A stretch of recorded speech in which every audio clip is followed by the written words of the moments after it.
Ayan po. Um, Amen. Nakikita nyo sa screen, ayan yung mga natapos natin. So, nakalima na tayo dun sa I Am na series natin. Ano ba yung mga ano yung mga pinag-aralan natin yun? I Am the Bread of Life. We talk about yung mga hunger natin, hunger of the soul. I am the light of the world. Every darkness, hindi natitinag sa darkness ang Panginoon. Then I am the gate. There is no other way. Ganun lang. Siya yung gate, and yung pinag-aralan nga natin dun sa koral noon, yung shepherd madalas matulog dun sa gate. So anyone who comes in, anyone who goes out, dumadaan sa kanya. And sabi nga niya, meron yung mga pumapasok na hindi naman dumadaan sa kanya, they are thieves, magnanakaw, sabi ni Jesus sa kanila. And then, I am the good shepherd. He lovingly leads, protects, and cares for his sheep. Pinag-aralan natin kung paano tayo alagaan ng Panginoon.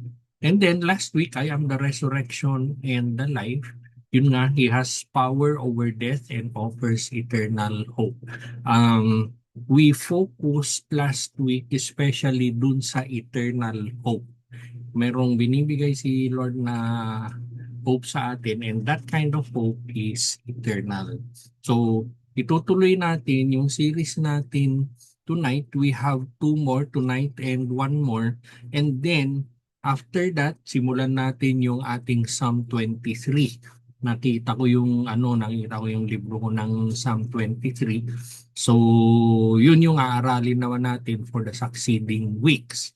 Tonight, itutuloy natin yung I Am na series natin. I am the way, the truth, and the life. Sabi nga ni Jesus, no one comes to the Father except through me.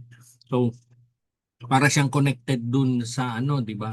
Yung I am the gate, sabi niya. Ngayon, ito naman, I am the way, the truth, and the life. Nasa John 14:6. Ito ang very exclusive na claim ni Jesus, and exclusive as it is, siya naman ay very comforting para sa atin. I am the way, the truth, and the life. No one comes to the Father except through me. Hindi napahirapan ba? Hindi natin kailangan isipin na kung paano ba, kasi siya na nga yun, sabi niya. So, nung binanggit niya yan, it is part of his statements nung nandun sila sa Last Supper. Ibig sabihin, nung sinabi niya ito, hindi niya sinabi dun sa mga tao who are against him. Nagbago lahat eh. Nagbago lahat, di ba? So, when he made that claim, wala yung mga Pharisees, wala yung mga publicans, yung mga Herodians, yung mga kumukontra sa kanya. In essence, wala sila doon. And then he made the claim that I am the way, the truth, and the life. Pero, ang kausap niya dyan are disciples na sila, they were already very troubled during that time. Kasi part of yung mga sinasabi ni Jesus noon, yung aalis ako, for some time, hindi tayo magkikita, and then I'll be back again. Alam niyo yung mga ganon, nagpapaalam. So, try to imagine yung condition ng puso ng mga disciples during that time na dire-diretso silang magkakasama for more than 3 years, and then comes this night na sinasabi ni Jesus, aalis na ako. So, yung puso nila, it was full of fear, confusion, maraming uncertainty para sa kanila. Malamang merong nag-iisip dyan na pag umalis si Jesus, ano nang gagawin namin? Ano na kami? Malamang may nag-iisip ng ganon. So, merong uncertainty what will come next. Pero, dun sa uncertainty nila, na sinabi naman ni Thomas kasi, show us the Father, show us the way, sinabi niya. And then, sumagot si Jesus na hindi lang siya nagbibigay ng directions, pero in answer to that question, He gave Himself. How many times na tayo, we ask for directions from Jesus in our prayers. And walang masama doon. Walang masama, nahihingi tayo ng directions. Pero iba yung gawa niya dito, iba yung sinagot niya kasi nung tinanong siya about directions, binigay niya sarili niya. Binigay niya yung sarili niya. And then, yun nga, almost every Bible study natin, pinag-uusapan natin yung yung I am na binanggit ni Jesus. Ah, ang essence of knowing that kasi we are reading from John chapter 14, pero binanggit na niya kay Moses yun nun dun sa burning bush. I am who I am, di ba? Sabi niya ganon. So ibig sabihin, nung sinabi ni Jesus na nung ginamit niya yung word na I am, hindi siya na hindi siya inintindi ng mga apostles the way we understand it in English. Pero nung sinabi niya, kasi alam nila yung sinabi ng Panginoon dun sa burning bush, and Jesus used exactly the same words. So, it puts him in level with God. Kaya yung iba yung iba galit. However, nung sinabi niya yan kasi lahat ng mga kasama niya believer na yan. Solve na sila doon. So, he was more of affirming na ako ay Panginoon nung ginamit niya yung Hebrew word na yon. So, nung sinabi niya na I am the way, the truth, and the life, it is not a statement na I know the way. Hindi. Hindi siya, I know the way, teach the truth, I can give life. Hindi yon. Hindi yon. Parang nung, di ba, nung inaral natin yung kay Lazarus, I am the resurrection and the life. Sabi niya kay Lazarus, hindi niya sinabihan si Martha, si Mary na I can raise him from death. I can give him life. Hindi. Hindi. Pero ano yung sinabi niya? I am the way, I am the truth, I am the life. Things that we pray for, things that we ask from the Lord. He will not only answer our prayers, He will give Himself sa atin. And I hope na even at this point, ma-realize natin na talaga Lord, ganun ka magbigay sa amin. He gives Himself, todo ang binibigay ng Panginoon.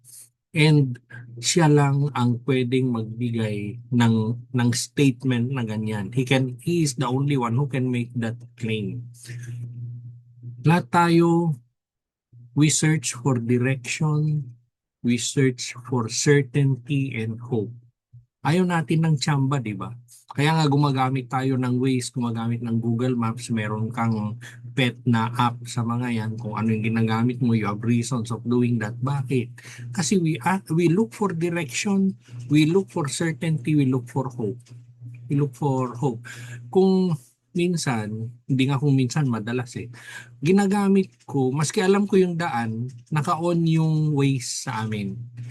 Not for the reason na hindi ko alam yung daan, pero ang hindi ko alam, yung sabi nyo nga, kung matraffic or how many minutes bago ka makarating dun sa pupuntahan mo. Alam ko yung lugar, pero ang hindi ko alam kasi ay kung gaano katagal yung biyahe. Pero when you know kung gaano katagal yung biyahe, then you have hope. Alam mo, and ganun din tayo. We search for direction, for certainty, we search for hope. Gusto nating malaman kung saan patungo ang buhay natin, kung ano ang katotohanan, kung yung buhay ba natin ay will it matter in the end, yung mga buhay natin. And one night before the cross, one night before Calvary, nagsalita si Jesus dun sa mga confused, dun sa mga takot, uncertain na disciples niya, na in a few hours, yung mundo nila, mayayanig yung mundo nila, di ba? Mayayanig yung mundo nila. Instead of giving them directions or a map, instead na nagbigay siya ng philosophy or plano, binigay niya yung sarili niya. And in one remarkable statement, Jesus reveals that everything our hearts are searching for, everything are found in Him alone. Ano yung ano yung mga pangangailangan natin? Ano yung pinagdadasal natin? Ano yung mga ano yung mga desires natin or prayers natin or concerns sa buhay natin? With this statement, ang sinasabi ni Jesus, yung sagot niyan ay hindi lang sagot. You will find it in me. You will find it in me. And even at this point, sana ma-realize natin that everything we pray for, we will always find in Jesus Christ. Itong John 14, nangyari ito dun sa upper room, di ba? Nung naghahanap ng lugar for the Last Supper, sinabi na sinabing dun sa upper room sila magmi-meet. We can go back to the story paano nangyari yon. Pero there is an upper room, tapos nakarahanda na everything, and dun gaganapin yung Last Supper during that time. And ito, yung John 14 is part of the entire mga words ni Jesus during that time. Sinabi niya, kasabi niya sa mga disciples niya na, I will be leaving soon. Ang hirap, no? Ang hirap for all those years, magkakasama tayo, tapos sasabihin mo, aalis ka na, hindi ka na namin makikita. Sabi ni Jesus yon. And then nasabihan na at this point, nasabihan na si Peter na you will deny me 3 times. At this point, nakaalis na si Judas. Nakaalis na siya. Kaya nga yung unang sinabi ko, ang kausap ni Jesus ay yung mga takot, yung mga confused na disciples niya, all believers, wala si Judas. They were troubled, they were confused. Kaya nga nagsimula si Jesus dun sa verse 1, do not let your hearts be troubled, sabi niya. Alam na niya Alam na niya yung kalagayan ng puso nila, hindi man sila nagsasalita. And how many of us na kuminsan kuminsan pagtahimik si Lord, parang akala natin, Lord, parang hindi mo alam yung pinagdadaanan ko. Parang, pero sinimulan niya na do not let your hearts be troubled. Nung binigay niya yung statement na yun plus yung verse 6, nung sinabi niya the way, yung actual words na ginamit ni Jesus, it refers to righteous living before God. Nung sinabi niya, making yourself right before God. Parang yung ginamit sa Psalm chapter 1. Blessed is the man who does not walk in the counsel of the wicked. Parang ganon. Parang ganon yung tingin niya. So nung sinabi nilang the way, hindi lang daanan, hindi lang mapa, pero ito ay paraan para mabuhay ka ng tama sa harap ng Panginoon. Ganon kabigat yung statement niya. The same thing na sinasabi sa Isaiah 35 verse 8. Yung truth naman na sinabi niya, nung sinabi niya yung truth, it is not plainly katotohanan, pero it refers to God's faithfulness and revelation. Try to imagine at this point, yung kalagayan ng mga disciples nung sinasabi niya. Kasi pag binabasa natin sa English, kasi way, truth, life, ganun lang eh. Pero behind every word is the Hebrew, is the Jewish understanding of those words. So una yung way, nung sinabi niyang way, ako yung paraan na mabubuhay kayo ng tama sa harap ng Panginoon. Tapos no one comes to the Father except through me. Sabi niya, nung sinabi niya yung truth, hindi lang ito truth but it talks about God's faithfulness and revelation. Sa akin lang manggagaling yan. It is a foreshadowing of what ma-encounter ng mga disciples niya. Maraming kokontra, maraming mga false teachers. Later, yung mga ganon, yung mga mababasa natin sa epistles ni Luke. Tapos nung sinabi niyang life, I am the way, the truth, the life. Hindi lang buhay as in existence. Hindi lang. Kaya nga, ginamit niya kay Lazarus, ginamit niya ulit dito. Nung binanggit niya yung word, yung Hebrew word na life, yung Jewish word na life, Hindi lang existence, pero he was talking about fellowship with God. Try to imagine yung kalagayan ng mga apostles. So yung statement na ito is not only a declaration, pero he was also comforting them. Siya na nga yung mamamatay in a few hours, siya pa rin yung nagko-comfort sa kanila. Kundi ba naman tayo mahal-mahal ng Panginoon. So the way we will see all of this tonight ay from that standpoint, yung pagmamahal ni Lord sa atin, His presence during our troubles, and His response na yung sarili niya, yung binibigay niya. They were expecting a path, pero ang ginawa ni Jesus, He revealed na hindi lang path ang ibibigay ko, but I am giving you myself as your destination. Sabi niya, everything we ask, everything we pray for, ang destination natin should be Jesus Christ. Yung nakasulat sa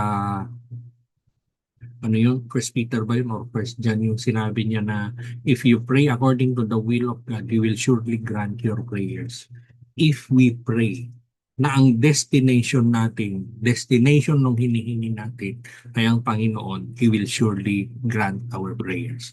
I am the way, the truth, and the life. Hindi lang way, as we read it in English, not even truth or life, pero it is more than that.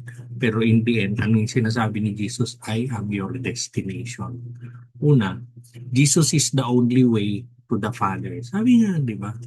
So, we ask ourselves, what path am I still insisting on walking by myself? Ano pa ba yung pinagpipilitan natin kung sinabi na nga niya, siya na, wala nang iba. Yung sinabi ni Pascal that in our hearts, there is a void which can only be filled by God. Yung human heart, no matter how we deny, every human heart was created to long for God. Pero ang ginagawa nga lang ng tao is hindi yung ano we are not seeking too much, pero we are seeking Him in the wrong places. People seek Jesus in the wrong places. Kakadenay sa Panginoon kung saan-saan naghahanap. Kung saan-saan naghahanap na hindi ko alam kung anong term na-amaze, naiinis ako dun sa ang post kasi sa post sa isang chat group ba yun? Ay hindi, sa isang group sa sa Facebook na kung ano yung sinasabi niya na um, I am the way, the truth, and the life. Tapos sasabihin niya, maraming ibang mga paraan. Merong tradition, merong kung ano yung binabanggit niya eh. Tapos yung tinuro ni Martin Luther na sola scriptura, by scripture only. Yun lang yung reference. Hindi, sabi niya. Hindi totoo yan. Nakakaano lang. Kasi we read a statement. Jesus gave a statement so definite, so sure as what we read on the screen. And then comes this matalinong tao daw na marami daw paraan. And yun nga yung problema. It is not that we do not know that He is the way. It is not that our hearts do not long for Him. Pero we find answers elsewhere. Yun yung naging problema. Dun sa verse 5, tinanong siya ni Thomas, Lord, we do not know where you are going. How can we know the way? Tapos sinabi niya, I am the way, the truth, and the life. Ito, yung question ni Thomas sa verse 5 is one of the most honest questions in Scripture. Yung blanco sila eh. Blanco talaga sila. Hindi nila maintindihan yung sinasabi ni Jesus during their time. So, aalis ako. Sabi niya, humihingi si Thomas ng direction. Pero ano ang inoffer ni Jesus sa kanya? And I want us to understand this very well because it applies sa atin. Lord, pahingi ng ganito. Lord, ituro mo ako. Lord, i-guide mo ako. Yes, we can pray for that. Pero nung tinanong yon ni Thomas kay Jesus, hindi niya binigay lang yung yung direction na hinihingi nila. Pero Jesus offered a relationship with Thomas. Yung disciples, they were expecting a route. Si Jesus pointed to himself. Kaya nga relationship eh. When we talk of Christianity, it is not fundamentally about finding our own path to God. Hindi. Hindi po ganun. Sabi ko nga kanina, pahirapan mo pa yung sarili mo. Ano na eh, ang linaw na nung sinabi ni Jesus. And yung ibang mga faith, they offer ladders for people to climb. Daanan mo yung ganito, daanan mo yung ganon. Gawin mo to, gawin mo yung ganon. May bilang pa, may scoring pa, yung mga ganon. Pero si Jesus, he came and he was the ladder himself. Wala nang iba. Yung gospel is not man's journey to God. It is God's journey to us. Yung gospel na meron tayo. Jesus did not come merely to point the way. He came to be the way.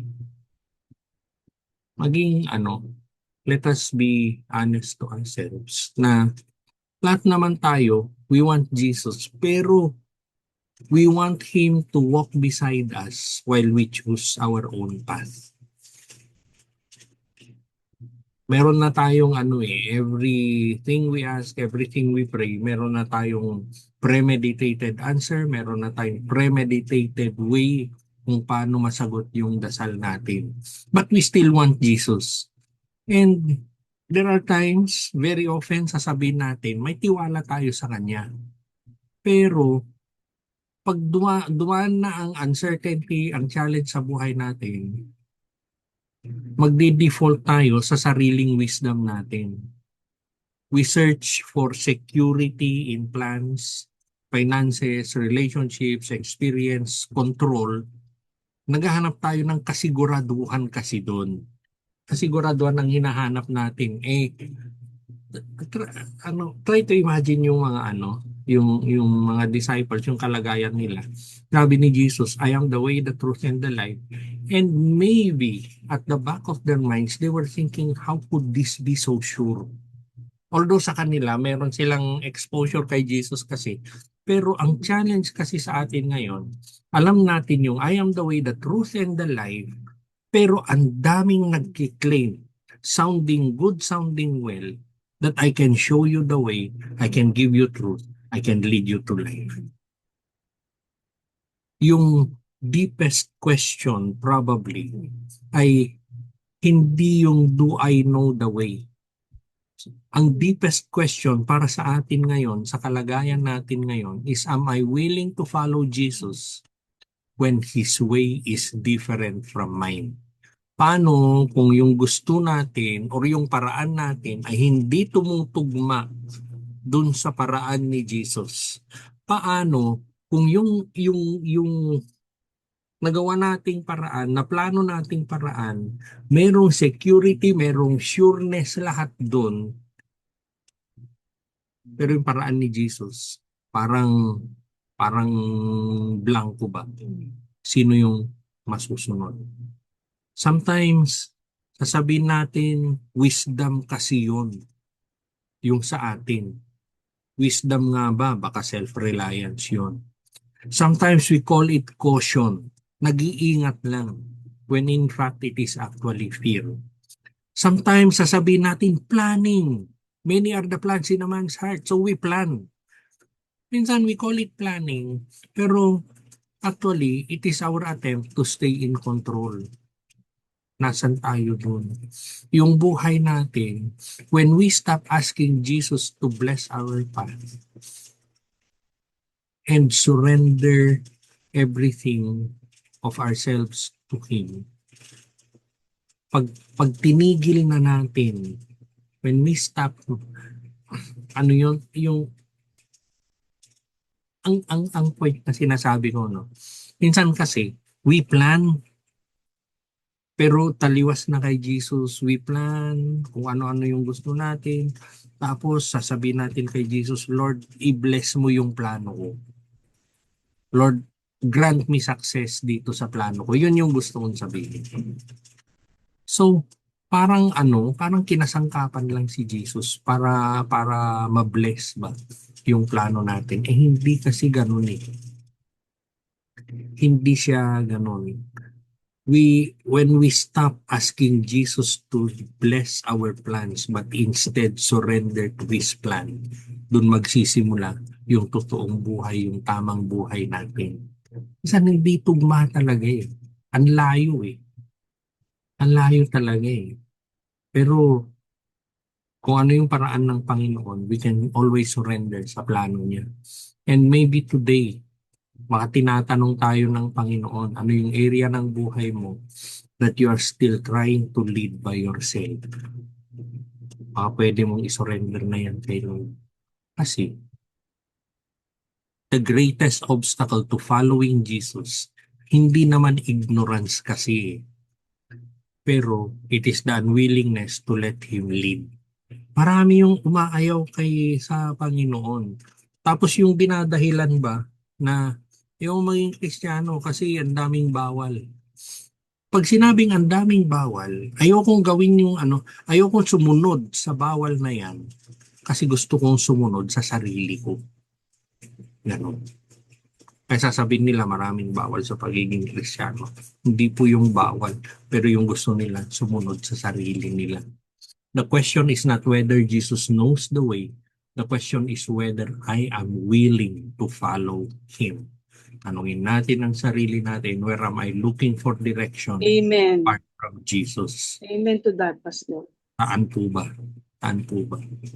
And yung next na point po natin is Jesus is the truth that sets us free. Sabi nga natin yung truth kanina, hindi lang plain na truth yun. What lie am I still believing instead of Jesus? Bakit? Kasi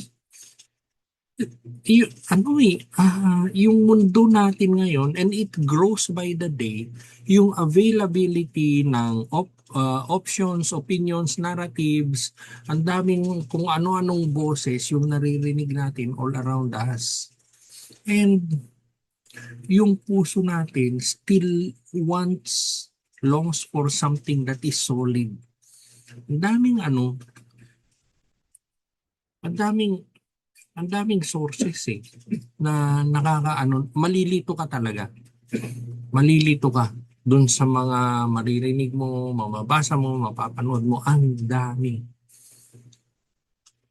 Ang hinahanap natin is something solid, something na mapagkakatiwalaan, something that does not change. Si Jesus, hindi lang truth yung tinuturo niya. Hindi po. He is not only teaching truth, pero He embodies that truth. Iba yung nagtuturo lang, pero iba yung ako yun. Ako yun, sinabi ni Jesus.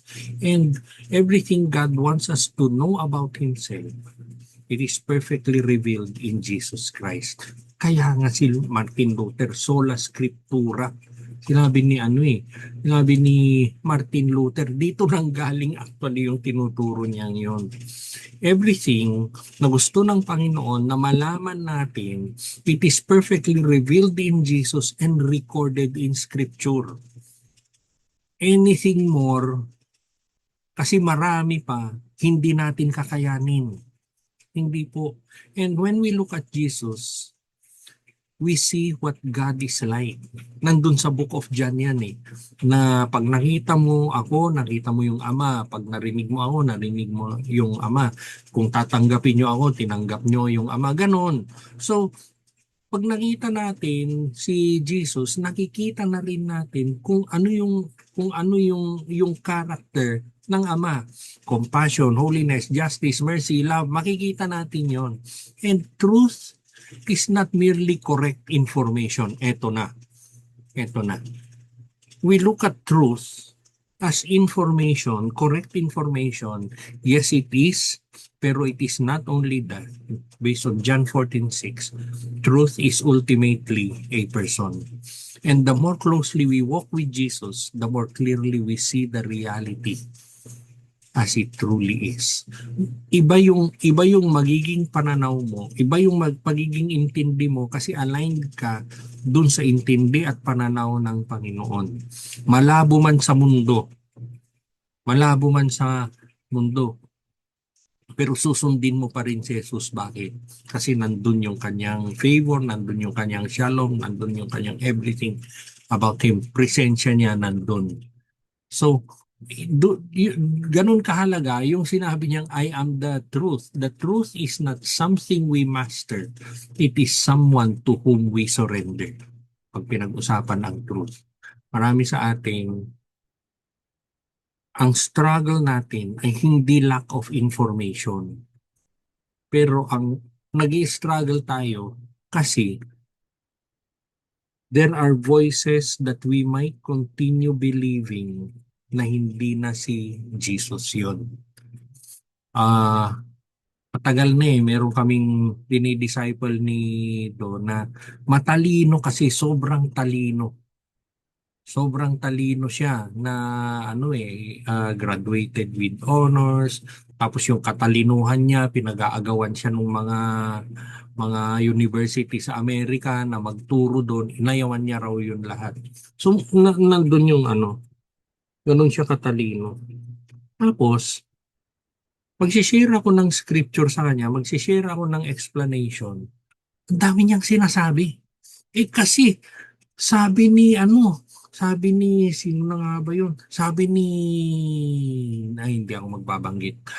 Sabi ni ganito, ganto yan eh. Pero sabi ni ganto, ganto rin yan. Magkakaiba. Alam niya lahat. Alam niya lahat yun. Sabi ni ganto, ang dami niyang sinasabi na sinasabi ng ibang tao na magkakasalungat na explanation.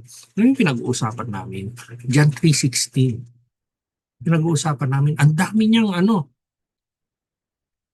he knows so much of all of those things, pero nothing of all those talino na meron siya has led him to receive Jesus. Aanhin mo yung sobrang talino na ang dami mong truth and pseudo-truth na alam kung wala naman si Jesus sa puso mo. Why not focus on what He is saying? And yun na. Hindi yung sabi ni ganto, sabi ni ganon. Pero sabi ni ganto, hindi raw ganon. Sabi ni, ang dami. Ang dami. Yung palang, nandun kami palang sa For God so loved the world. Nandun palang kami. So in the end, ayaw niya kay Jesus. Bakit? Ang talino niya.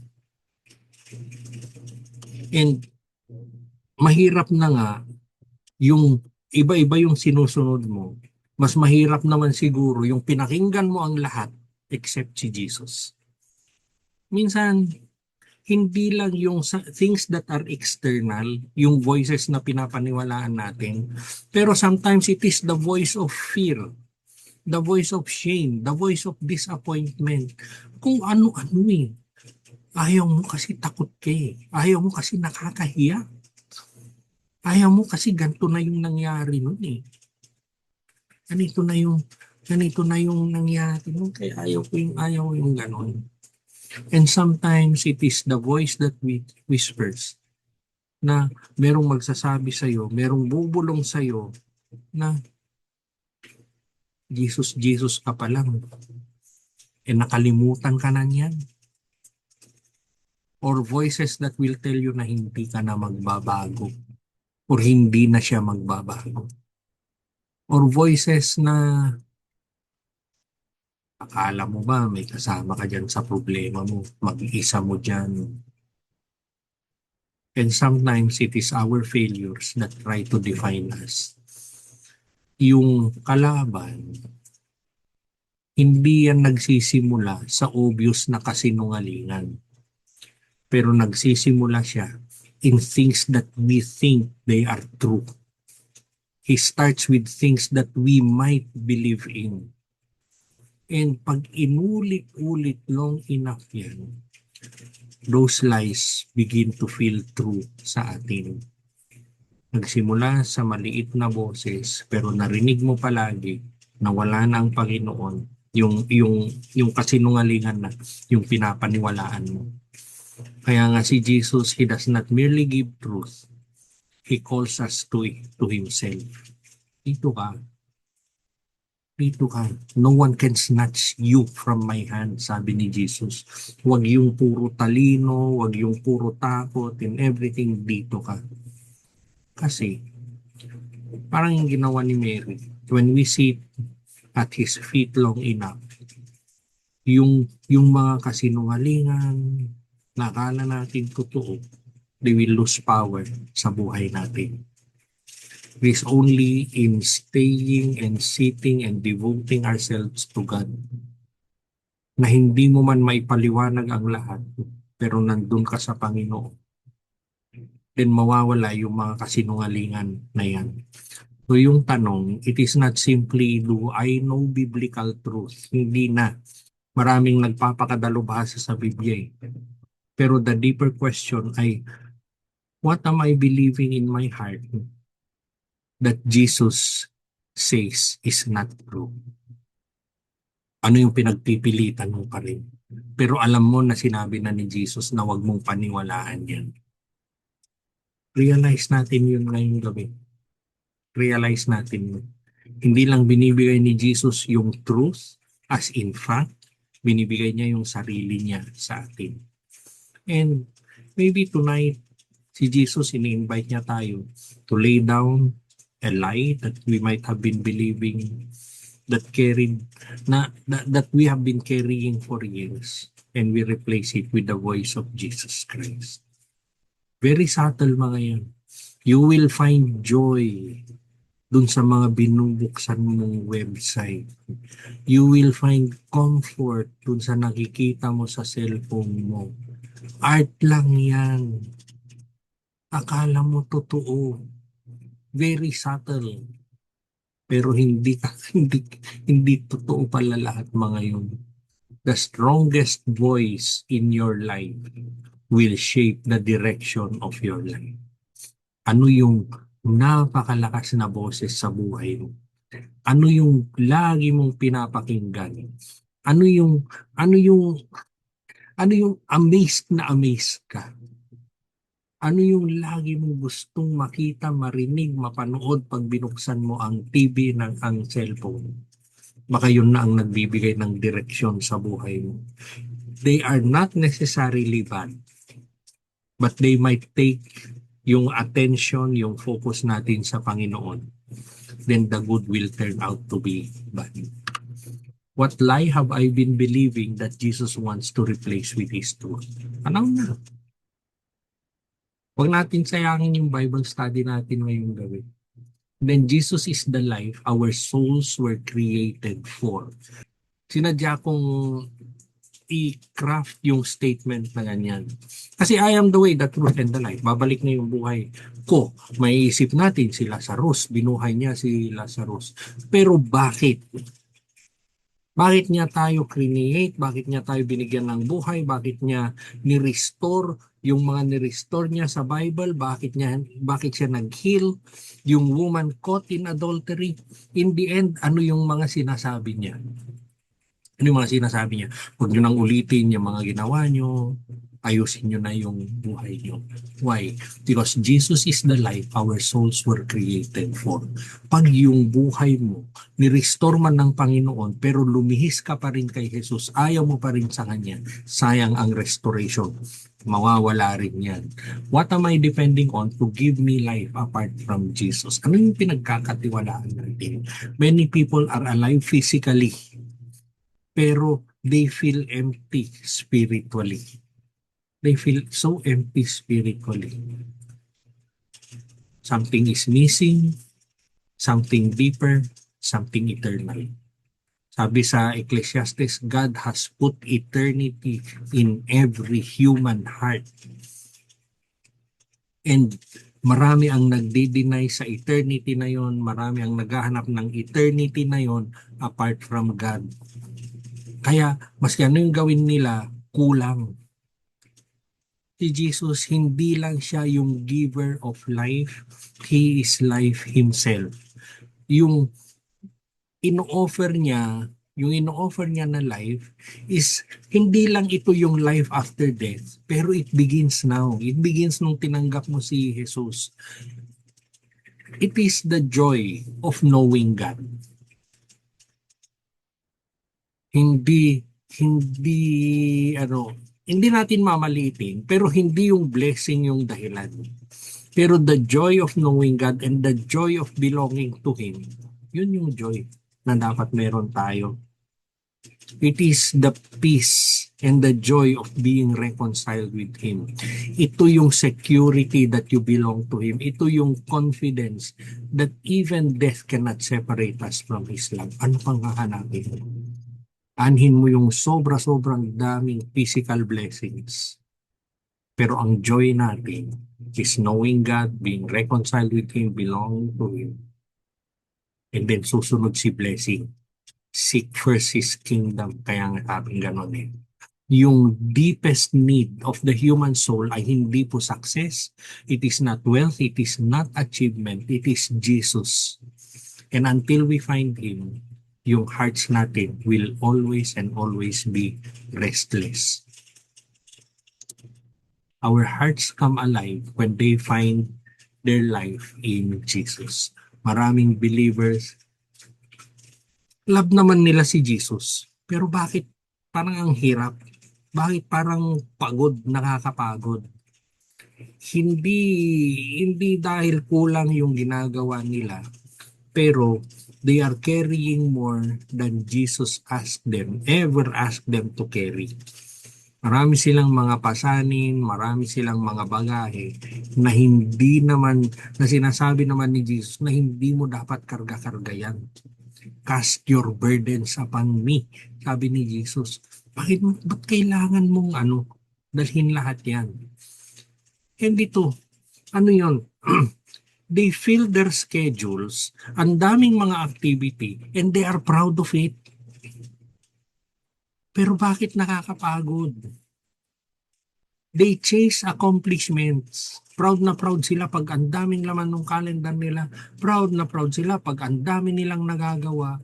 And then they take on responsibilities on themselves na hindi naman pinapakarga ni Lord sa iyo yan.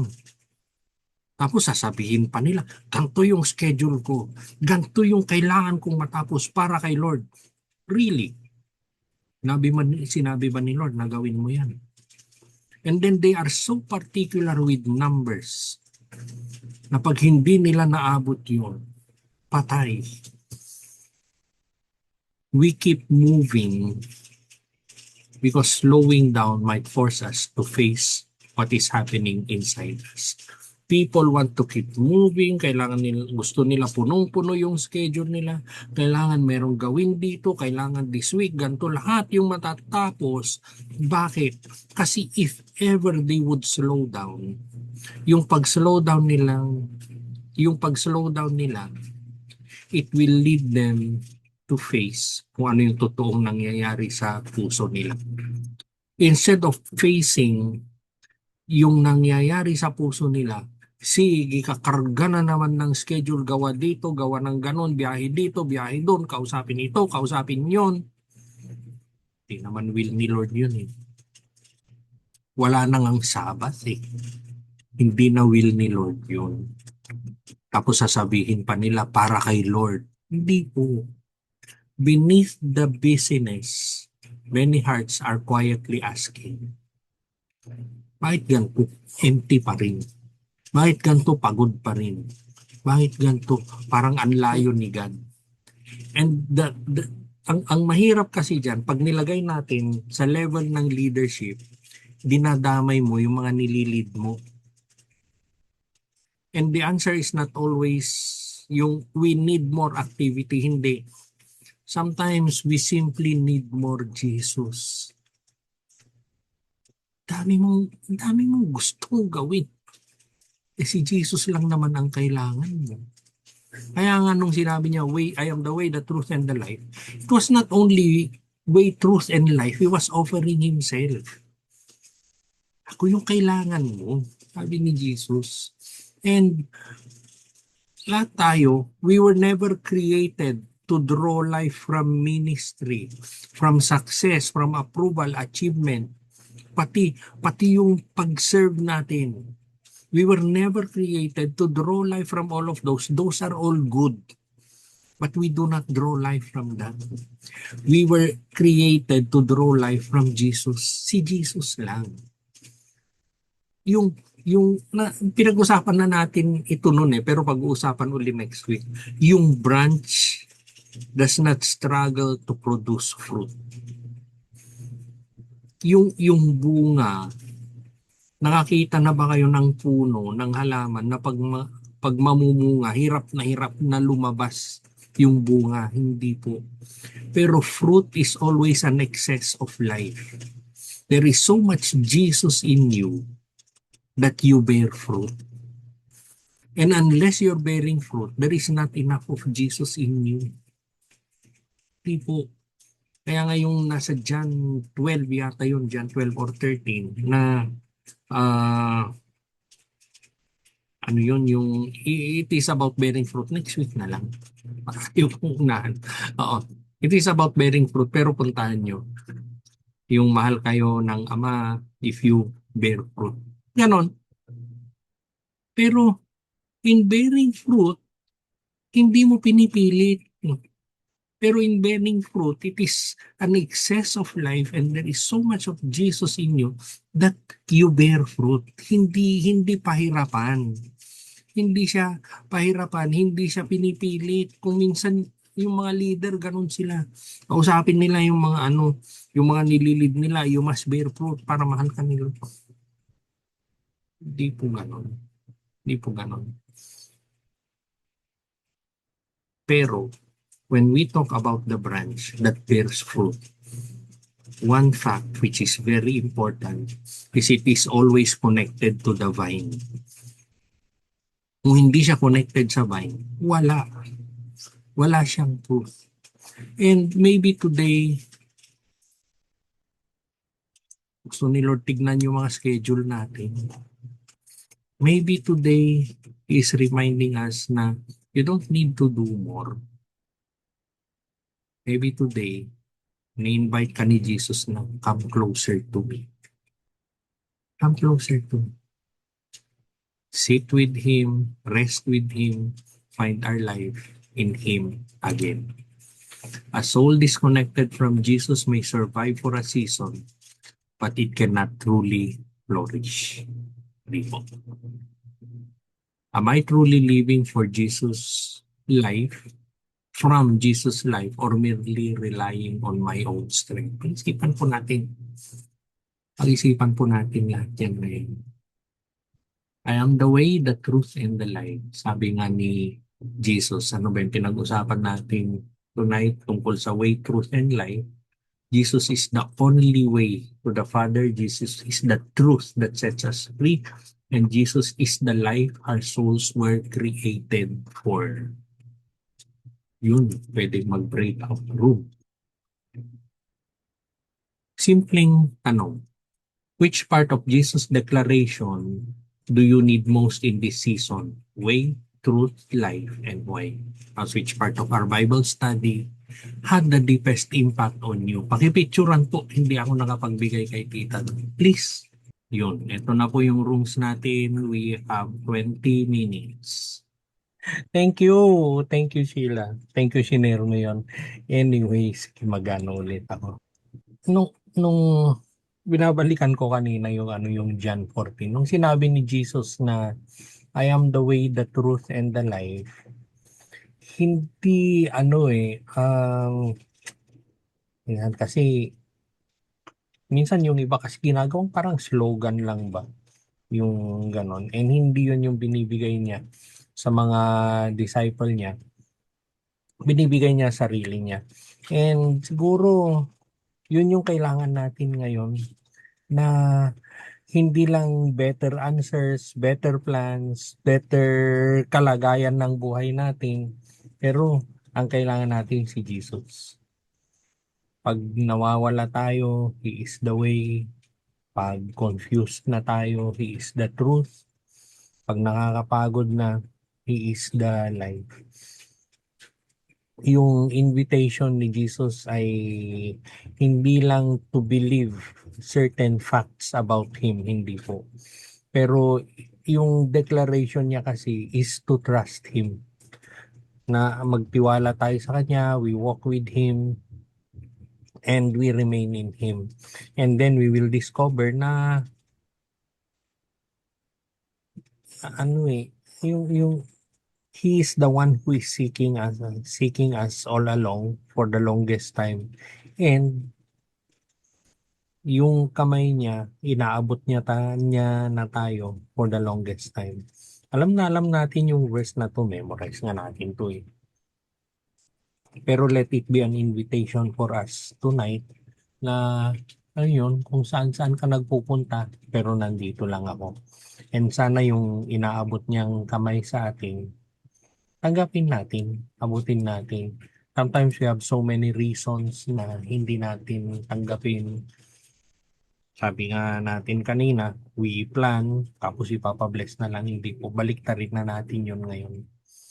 And yun, He is the way, the truth, the life. Amen. Amen. Amen. Proceed tayo sa ating Lord's Supper. May elements na ba kayo? Bigyan ko kayo ng 1 minute na mag-prepare na. Oo. Sige po, Lord, we thank you. We thank you, Lord, na you are the way, the truth, and the life.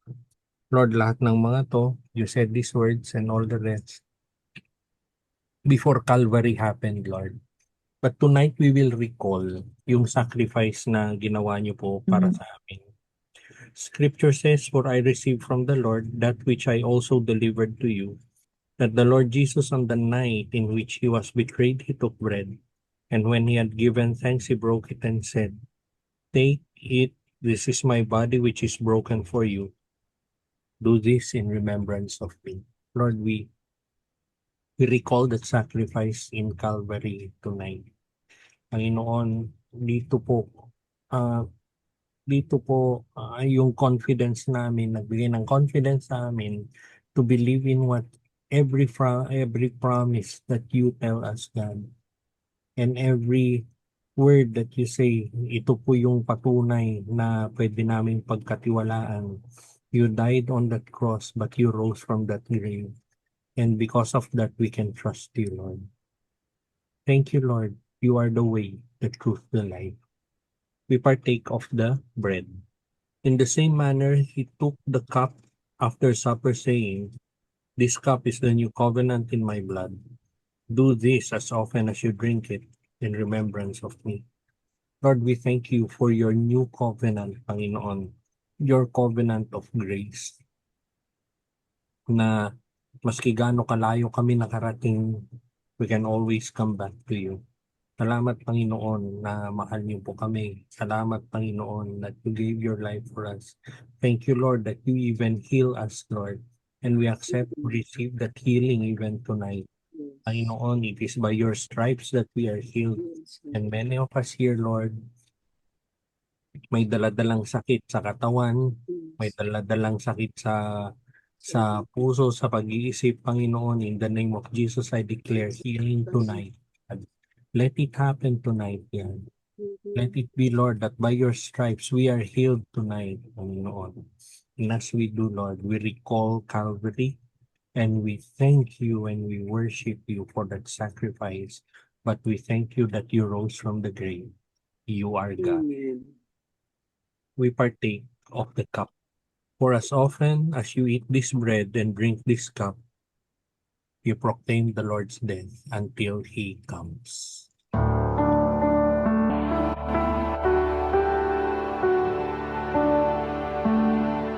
Lord, we thank you for sending your Son.